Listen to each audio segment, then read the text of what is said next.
Hello everyone, this is Sakshi Vishnoi and welcome to Mango Trains. So students, अब हम क्या पढ़ने वाले हैं? अब हम लोग अपना जो 12th क्लास मैक्रो इकोनॉमिक्स है उसमें संदीप गर्ग जो हमारी रेफरेंस बुक है उसके अकॉर्डिंग जो 3rd चैप्टर है national income and related aggregates, उसके long answer type question solve करने वाले हैं। हम लोगों ने जो इसका 1 शॉर्ट रिवीजन है वो देख लिया है, इसके वेरी शॉर्ट टाइप जो क्वेश्चन आंसर्स हैं वो देख लिए, शॉर्ट आंसर टाइप क्वेश्चन देख लिए। अब हम लोग देखेंगे लॉन्ग आंसर टाइप क्वेश्चंस। ठीक है, बहुत ही सिंपल से क्वेश्चंस होने वाले हैं, मतलब कि जो आपकी बुक में, जो आपकी रेफरेंस बुक में पीछे गिवन है अनसॉल्व्ड क्वेश्चंस, उसमें से जो लॉन्ग आंसर टाइप क्वेश्चन है वो हम लोग सॉल्व करेंगे।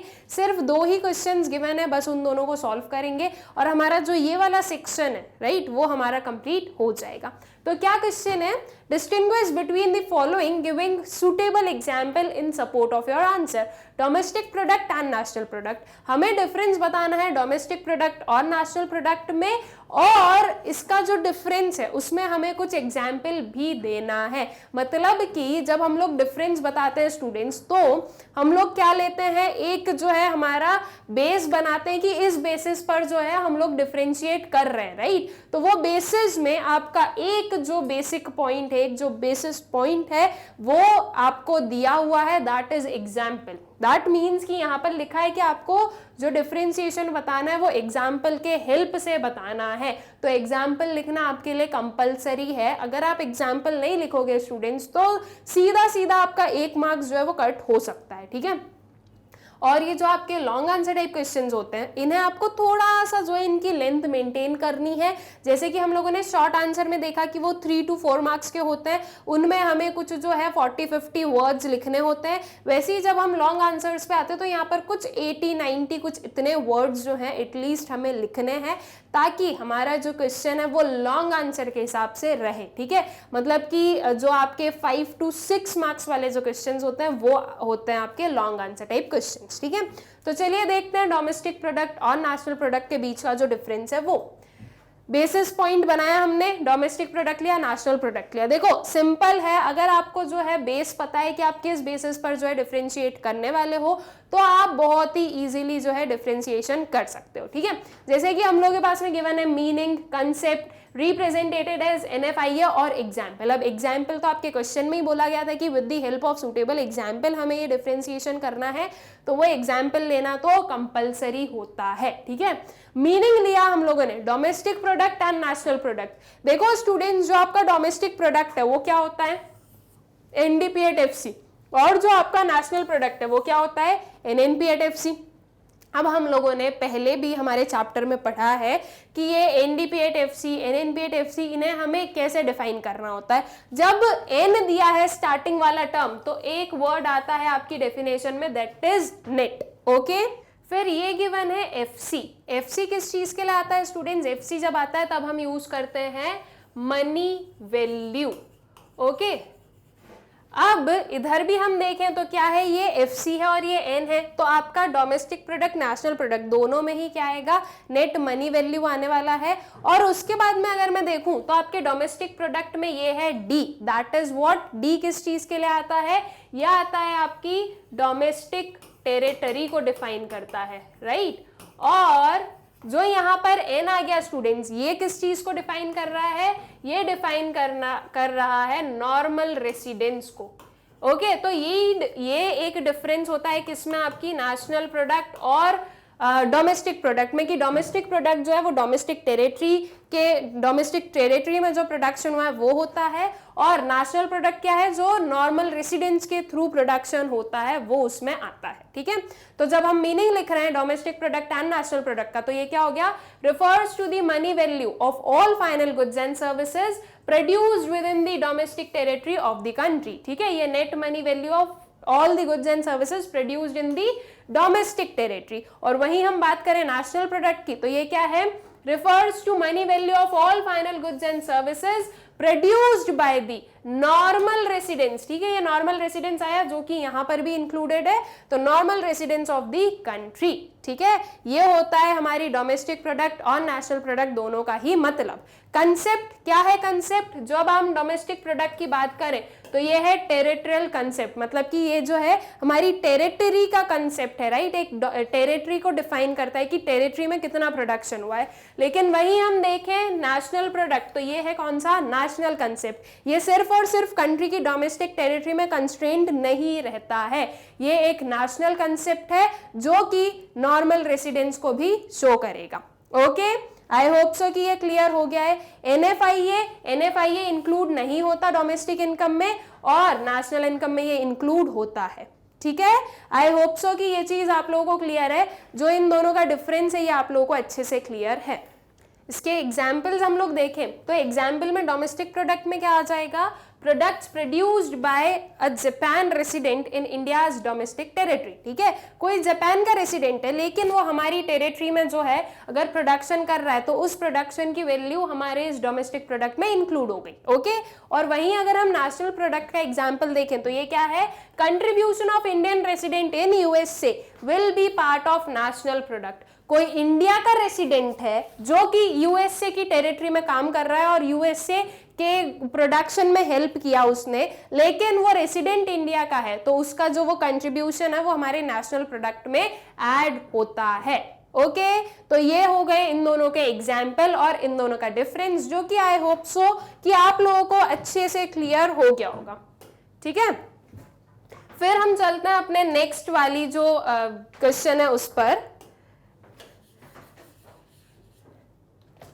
Discuss the concept of NDP at MP, GNP at FC and GDP at MP, ठीक है। ये तीनों के बीच में हमें क्या करना है, डिफरेंस इनके जो कंसेप्ट है वो समझाना है। क्या क्या, NDP at MP, GNP at FC and GDP at MP, ठीक है। ये तीनों ही हमें एक्सप्लेन करना है। नाउ देखो, इन तीनों को एक्सप्लेन करना बहुत ही इजी है, और जब हम बोल रहे हैं स्टूडेंट्स ये लॉन्ग आंसर टाइप क्वेश्चन है और एक ही क्वेश्चन में अगर 3 चीजें दिए तो एक पर हमें बहुत ज्यादा जो है अपने आंसर को स्ट्रेच करने की जरूरत नहीं है। हाँ, थोड़ा थोड़ा जो है हम स्ट्रेच करेंगे, मतलब कि सिर्फ और सिर्फ डेफिनेशन लिखकर काम खत्म नहीं करेंगे। अगर मैं इन तीनों की सिर्फ डेफिनेशन लिख दूं और बोल दूं कि ये आंसर हो गया हमारा, तो ये लॉन्ग आंसर के हिसाब से जो है कंप्लीट नहीं होगा। ये जो आपका आंसर है ये शॉर्ट आंसर के हिसाब से कंप्लीट होगा। मतलब कि अगर 3 मार्क्स का क्वेश्चन है और ये 3 चीज पूछी और मैं तीनों की डेफिनेशन लिख दूं तो वो इट इज सफिशिएंट, लेकिन जब हम बात कर रहे हैं लॉन्ग आंसर में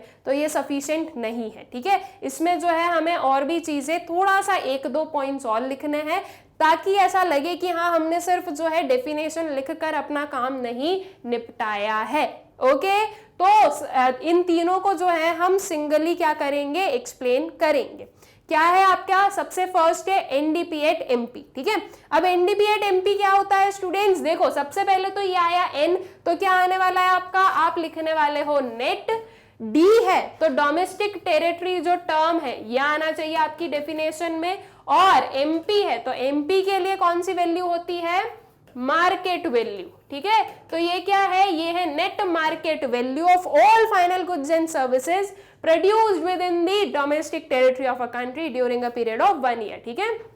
तो ये हो गया, it refers to the net market value of all final goods and services produced within the domestic territory of the country during a period of 1 year. Okay, तो इसकी डेफिनेशन तो आई होप सो कि आप लोगों को बहुत अच्छे से क्लियर होगी। ये कौन सा कंसेप्ट होता है, ये होता है टेरिटोरियल कंसेप्ट, बिकॉज ये डोमेस्टिक टेरिटरी जो है उसमें हमें देखने को मिलता है, इसलिए ये क्या है, ये है एक territorial concept known as net domestic product at market price. मतलब कि इसका जो एक पूरा फुल फॉर्म है वो हमने बता दिया कि जो NDP at MP है उसे हम क्या बोलते हैं, वो होता है आपका net domestic product at market price. Okay, तो आई होप सो कि ये जो आपका फर्स्ट वाला है ये आपको क्लियर है। अब देखो जैसे हमने फर्स्ट लिखा ना, ऐसे ही हम अपना सेकेंड और थर्ड लिख देंगे, बस जो डेफिनेशन में डिफरेंस है, जो कुछ चेंजेस करने हैं वो करेंगे, यहाँ पर कुछ चेंजेस करने तो वो करेंगे और यहाँ पर जो चेंजेस करने वो करेंगे, बाकी जो पॉइंट्स हैं वो एज इट इज सेम ही रखेंगे, ठीक है। तो क्या है आपका नेक्स्ट, GNP at FC। ये क्या हो गया, ये आ गया आपका ग्रॉस। N आया है तो नॉर्मल रेसिडेंस होना चाहिए, ये नेशनल है ना, N जो बीच में आया है तो इसके लिए क्या होना चाहिए, नॉर्मल रेसिडेंस आना चाहिए आपकी डेफिनेशन में, और FC है तो ये कौन सी वैल्यू होगी, मनी वैल्यू होगी, ठीक है। So it refers to the gross money value of all final goods and services produced by the normal residents of the country with in और विदाउट या फिर outside the domestic territory of a country during a period of 1 year. ठीक है, तो ये क्या है, ये है gross money value of all final goods and services जो कि नॉर्मल रेसिडेंट्स बनाते हैं। आपकी डोमेस्टिक टेरिटरी में भी हो सकता है वो, या आउटसाइड द डोमेस्टिक टेरिटरी भी हो सकता है। Okay, it is a national concept. ये कौन सा कंसेप्ट होता है, नेशनल कंसेप्ट होता है, बिकॉज ये नेशनल प्रोडक्ट बता रहा है। यहाँ पर नॉर्मल रेसिडेंट्स हुए तो ये क्या है, ये एक नेशनल कंसेप्ट है, known as gross national product at factor cost. ठीक है, इसे जो है हम थोड़ा सा जो हम क्या करेंगे, अगर मैं इसे इसका फुल फॉर्म बोले तो ये क्या हो गया, ये हो गया आपका gross national product at factor cost. ठीक है, तो आई होप सो कि ये भी आप लोगों को क्लियर हो गया है। और इसी वे में जो हमारा थर्ड वाला है that is GDP at MP, ये क्या हो गया, this is the gross market value. Market value क्यों बोला, बिकॉज यहाँ पर आया है आपका एमपी, इसलिए मार्केट वैल्यू बोला गया है। स्टार्टिंग का जी है इसलिए ग्रॉस आ गया, तो ये क्या है, gross market value of all final goods and services produced with in the domestic territory, because ये जीडी है। ओके, जो डी आया है वो डोमेस्टिक टेरिटरी में ही प्रोडक्शन हो रहा है, domestic territory of a country during a period of 1 year. ठीक है, ये कौन सा कंसेप्ट है, ये है एक टेरिटोरियल कंसेप्ट और known as gross domestic product at market price. Okay, तो आई होप सो कि ये सारी ही जो डेफिनेशन थी तीनों की ही, और जो तीनों को हमने एक शॉर्ट में जो डिफाइन किया है, ये आई होप सो कि आप लोगों को अच्छे से क्लियर हो गया है। और ये जो हमारे दोनों ही क्वेश्चंस थे, बहुत ही इजी से क्वेश्चंस, ये आप लोगों को क्लियर हो गए होंगे ना। एक और चीज जो हमें सीखनी है वो ये है कि मैग्नेट ब्रेन्स की वेबसाइट से वीडियोस कैसे एक्सेस करना है। बहुत ही सिंपल सा प्रोसीजर है, आपको गूगल ओपन करना है और उस पर आपको सर्च करना है www.magnetbrains.com, तो आपकी जो वेबसाइट है वो ओपन हो जाएगी। ठीक है, इसे आप स्क्रॉल करेंगे स्टूडेंट्स, जैसे स्क्रॉल करेंगे तो हमें कुछ ये देखने को मिलेगा। यहाँ पर क्लास 12th से लेकर class 1st, kindergarten, NCERT exemplar, extra learning, ये सारे ऑप्शंस अवेलेबल है। जिस भी क्लास का वीडियो या जो भी पर्टिकुलर टॉपिक पर आपको वीडियो देखना है उस पर आप जो हो उसको आप सिलेक्ट कर सकते हो। ठीक है, जैसे कि मान लीजिए हमें क्लास 12th का ही वीडियो देखना है इकोनॉमिक्स का, तो हम कैसे देखेंगे, क्लास 12th आपके पास में ऑलरेडी ओपन रहती है। ओके, तो इसमें जितनी भी अवेलेबल प्लेलिस्ट है वो सारी आपको विजिबल है। अब इसमें जो आपका क्लास 12th इकोनॉमिक्स आप लोगों को दिख रहा है, यहाँ पर आपको दिखेगा वॉच नाउ का ऑप्शन। इस वॉच नाउ पर आपको क्लिक करना है। इस पर क्लिक करने से जो वीडियो कुछ ये ओपन होगा। ठीक है, अब इसमें स्टूडेंट्स जो वॉच चैप्टर वाइज वीडियोस है, इसमें आपके सारे चैप्टर सिस्टमैटिकली अरेंज्ड है और उन चैप्टर के सारे टॉपिक भी अरेंज्ड है। आपको मैक्रो इकोनॉमिक्स की अलग प्लेलिस्ट मिलेगी, इंडियन इकोनॉमिक डेवलपमेंट की अलग प्लेलिस्ट मिलेगी, संदीप गर्ग की अलग प्लेलिस्ट मिलेगी, और जो एनसीईआरटी के अकॉर्डिंग जो हमने अपना कोर्स कंप्लीट किया है उसकी अलग प्लेलिस्ट मिलेगी। तो आप लोगों को कहीं पर भी बिल्कुल भी किसी भी वे में कंफ्यूज होने की जरूरत नहीं होगी, और आप कंफ्यूज होंगे भी नहीं, बिकॉज सब कुछ जो है सिस्टमैटिकली डिफरेंट सेक्शंस में जो है एडेड है। ओके, नाउ मान लीजिए कि हमारा जो चैप्टर है मनी एंड बैंकिंग, उसका ओवरव्यू हमें पढ़ना है, तो हम कैसे पढ़ेंगे, इस मनी एंड बैंकिंग पर क्लिक करेंगे। इस पर क्लिक करने से इसके अंदर के जितने भी टॉपिक्स है वो सारे आपको विजिबल हो जाएंगे। ये ओवरव्यू दिख रहा है, वॉच नाउ दिखेगा, उस पर क्लिक कर देना तो जो वीडियो है वो प्ले हो जाएगा। इफ आपको नेक्स्ट वीडियो पर जाना है तो यहाँ पर ऑप्शन होता है नेक्स्ट वीडियो का, आप उस पर क्लिक कीजिए। इफ नेक्स्ट पर नहीं जाना है तो यहाँ से कैंसिल कर दीजिए। आपका जो वेबसाइट का होम पेज है वो वापस ओपन हो जाएगा, और इसी वे में आप किसी भी क्लास के किसी भी लेक्चर को बहुत ही इजीली एक्सेस कर सकते हो।